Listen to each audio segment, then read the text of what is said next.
Foxborough is not playing around with this roster anymore. The message is clear. Christian Gonzalez locked in through 2027? Good. That is exactly what serious teams do with elite players. But while the Patriots protect their #1 corner, the offense is still crying out for a true WR1. And now there is noise coming out of Dallas that New England cannot ignore. The defensive line still needs more weight in the middle too. And behind the scenes, even the personnel department is shifting. Hit that like button because today we are talking contracts, star hunting, run defense, and real power moves inside New England. Christian Gonzalez's fifth-year option is not just paperwork. It is a statement. The best cornerback in New England is not available, not in doubt, and not being treated like a replaceable piece. According to ESPN, the Patriots exercised the option, putting Gonzalez in line to make $18.119 million in 2027 because of his Pro Bowl selection. And honestly, that was the easy decision. When you find a player like that at pick 17, you do not get cute. You keep him, you pay him, and you build part of your defensive identity around him. Mike Vrabel basically told us this was coming at the NFL annual meeting. When he was asked about the option, his answer was simple. If we have not picked it up, we should. That is the kind of clarity Patriots fans should want. Gonzalez has already become a top-tier defender. He was second-team All-Pro in 2024, made the Pro Bowl last season, had 10 pass breakups, and when the playoffs arrived, he did not disappear. 7 passes defended, 1 interception, and a sack in 4 postseason games. Even in that painful Super Bowl 60 loss to Seattle, he lined up against Jackson Smith and Jigba and held his own with 3 pass breakups. That is a player who can handle the biggest stage. Now the option is only the first move. The next one has to be the extension. Eliot has already said publicly that he wants Christian in New England, and Vrabel confirmed the team had been talking with his representatives. So there is no mystery here. This is about value, timing, and responsibility. If the Patriots want to send the message that players who produce get taken care of, Gonzalez is the perfect example. And this matters because you cannot rebuild a winning culture while your pillars sit in uncertainty. A true #1 corner changes everything. He lets you call defense differently. He allows pressure. He allows disguise. He gives the front 7 more freedom because his side of the field does not always need help. The fifth-year option buys time. The extension buys commitment. And New England needs to show the locker room that elite players are priorities, not endless debates. But that brings us to the other side of the ball. The Patriots protected a premium defender. Great! Now who is going to be the premium weapon for Drake Maye? Because waiting around for the market to behave nicely is what passive teams do. New England cannot afford to be passive anymore. For most of the offseason, the rumors connecting the Patriots and Eagles around A.J. Brown have not gone away. There have been bumps. There has been noise about the Rams nearly getting close to a major deal. And there has been the usual back and forth that comes with a big-name trade conversation. But after the draft, the Patriots made things even more interesting. They did not draft a wide receiver with their picks. They only added a few undrafted free agents afterward. That does not prove one exact plan, but it sure makes it feel like New England is leaving the door open for a bigger move. And if the A.J. Brown door does not open, there is another door New England should be ready to kick down. George Pickens. Look at what is happening in Dallas. Pickens was expected to sign the franchise tag during the draft, according to NFL insiders. He did not. The Cowboys added another receiver. Then Adam Schefter on the Pat McAfee show, in a video that was later deleted, said Pickens wants a long-term deal, or he would like a trade. But Dallas has reportedly been clear that it is not giving him that long-term deal. So now you have tension. A productive receiver wants security, a team is holding firm, and the rest of the league is watching. If I am the Patriots, I am on the phone. No hesitation. No sitting around while another team solves the problem first. Pickens had 92 catches, 1,429 yards, and 9 touchdowns in 2025. He is 25 years old. He does not have a long history of major injuries, and he brings the kind of profile this offense badly needs. He is a vertical threat. He wins contested catches. He brings WR1 energy. He is not just another body outside. He is the kind of weapon who could grow with Maye instead of being a short-term patch. And Patriots fans need to look at this clearly. A.J. Brown is a monster name, nobody is denying that. But if Pickens becomes available at a price close to what New England would consider for Brown, the Patriots have to compare age, contract, explosiveness, fit, and long-term impact. Brown would bring instant power. Pickens could bring instant power with more prime years ahead of him. That matters. The worst thing New England could do is act like there is only one plan.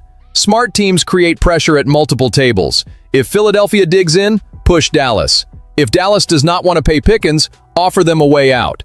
If Pickens wants a contract or a trade, New England has the young quarterback, the need, and the urgency to enter that fight. The Patriots do not need to beg for respect. They need to act like a franchise that understands the moment. And while the offense needs explosion, the defense still needs something heavier. Who is going to hold the middle when the season gets physical? The draft brought important pieces. Caleb Lomu comes in to protect Drake Maye. Gabe Jacas helps replace Kalavon Chason. Eli Raridon arrives as a possible upgrade over Austin Hooper. But one departure still sits right in the middle of the defensive line. Khyiris Tonga is gone. Tonga was not a national headline name, but Patriots fans understood his value. He became an important run stuffer, played 415 defensive snaps, lined up as a jumbo fullback for 18 offensive snaps, and added 69 more on special teams. That is real utility. That is dirty work. That is third and short football. And when that kind of player leaves, you cannot just point to depth and pretend everything is solved. Joshua Farmer was a fourth-round investment after the Patriots traded up last year,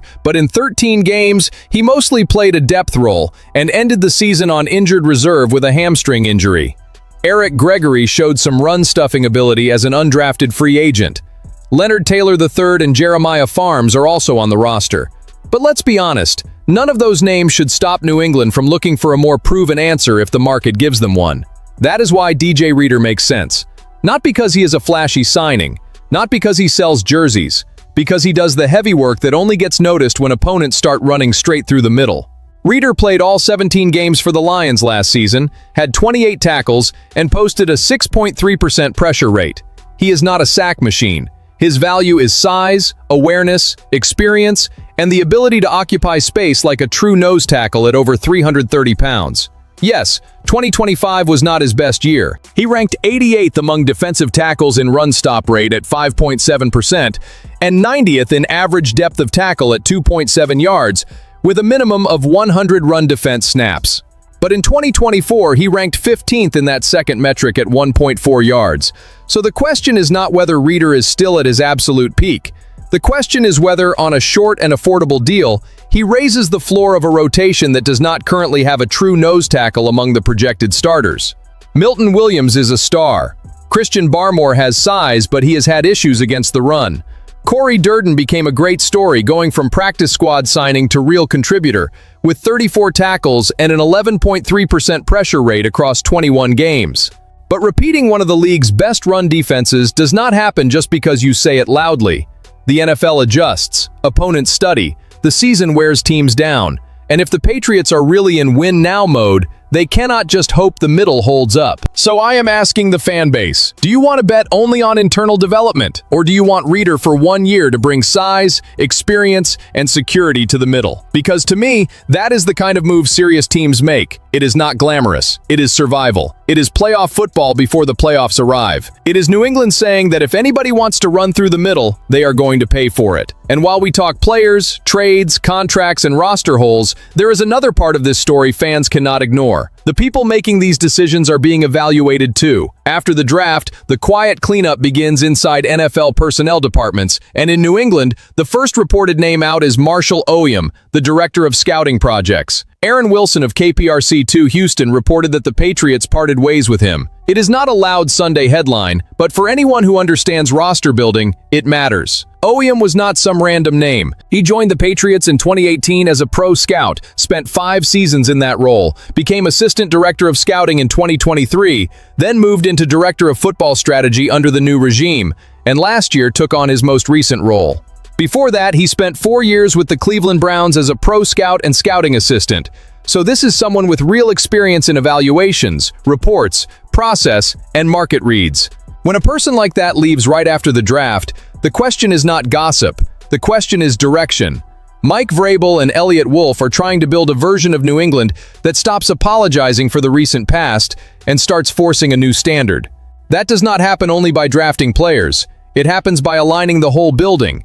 Scouting, strategy, pro personnel, college scouting, the cap, and the coaching staff all have to speak the same language. If a role no longer fits, if responsibilities can be spread out, or if another evaluator is ready to rise, the team has to act. Some people will say, "Come on, he is just a behind-the-scenes executive." But behind-the-scenes work becomes January football. A bad evaluation becomes a roster hole. A messy structure becomes an offseason with no identity. The Patriots cannot be sentimental with their football department. If the goal is to win with Drake Maye on a rookie contract and push New England back into the big conversation, the operation has to be honest with itself. It is still unclear whether the Patriots will promote someone to replace Oyem or simply eliminate the role and split the responsibilities among other executives. Both possibilities make sense. A promotion would mean continuity with a new voice. Eliminating the position would mean streamlining and redistributing power. Either way, the signal is the same. After the draft, nobody is untouchable. Players compete. Coaches compete. Executives compete. And honestly, I like that pressure. Not because anyone should celebrate someone leaving, but because serious franchises do not treat the building like a museum. Terrell Williams became assistant head coach. Zach Kuhr was promoted to defensive coordinator. Now the scouting side is seeing movement too. That is New England tightening the screws and saying that if the standard is rising on the field, it has to rise everywhere else too. At the end of the day, the picture is clear. Gonzalez is the pillar who needs to get paid. The offense still needs a real star. The defensive line still needs a heavy body before the season exposes that gap. And the front office movement shows Vrabel and Wolf are not treating anyone like decoration. This is the kind of offseason that separates intention from courage. New England cannot just look aggressive. It has to act aggressive. Extend the players who deserve it, attack opportunities, and clean out what no longer fits. If you want coverage that does not make excuses and does not fall asleep at the wheel, subscribe to the channel. We demand more because we believe.